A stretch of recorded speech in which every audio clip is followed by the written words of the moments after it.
เวลาทุกข์กายเนี่ยก็กินข้าวก็ดับได้ชั่วข้าวเป็นพยาธิกินยาอยากเบิ้งกับไปเบิ้งก็ดับชั่วข้าวแต่ว่าใจมันยังทุกข์อยู่ใจนี่บ่มีทางดับไปถ้าเฮาน่ะบ่พยายามมาฝึกจิตใจของเฮาโดยการมานั่งสมาธินี่มันจึงสิดับไปได้เห็นบ่อายุน้อยอายุปานกลางอายุเฒ่าก็ยังมีความทุกข์ใจอยู่เฮาเคยเห็นบ่คนที่บ่ทุกข์ใจเลยมีบ่พ่อแม่เฮาอายุจักปีแล้ว60ปี70ปีเขายังจมทุกข์อยู่บ่ทุกข์ใจเด้เห็นนะเห็นบ่เพราะว่าเฮาทั้งหลายเนี่ยบ่เคยนั่งสมาธิเด้เห็นบ่ครูบาเนี่ยอายุยังน้อยอยู่แต่ว่าใจนี่บ่ทุกข์นี่อันนี้คือว่าเป็น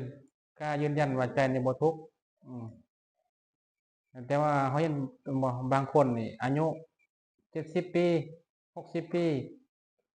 ยังทุกข์ใจก็มีเห็นบ่จมทุกข์ใจนะทุกเรื่องเช่นว่ามีความโกรธมีความโลภมีความฮักคืนฮอดผู้นั้นคืนฮอดผู้นี้อยู่นะเป็นห่วงนี่ทุกข์ใจได้ตัวนี้อายุหลายมันก็ยังมีอยู่ถ้าเฮาบ่มาฝึกชำระใจของเฮาให้มันบริสุทธิ์ฝึกชำระใจเฮามันพ้นจากความเศร้าหมองของจิตใจนั้นคือความอยากตัณหาความโลภความโกรธของเฮาให้มันหมดไปถ้าตัณหาความอยากกิเลสเฮายังบ่ทันหมดไปนี่มันก็ยังทุกข์อยู่ตายที่เข้าโลกก็ยังทุกข์อยู่เห็นบ่ก็แสดงว่าเฮาใช้ชีวิตแบบสิ้นเปลืองเห็นบ่ใช้ชีวิตก็บ่รู้จักการใช้ชีวิตใช้ก็มีแต่ทุกข์คือความทุกข์ก็มีบังคับ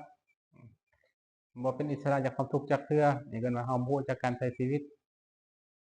ชีวิตเฮานี่ก็ใช้ไปก็นี่แหละ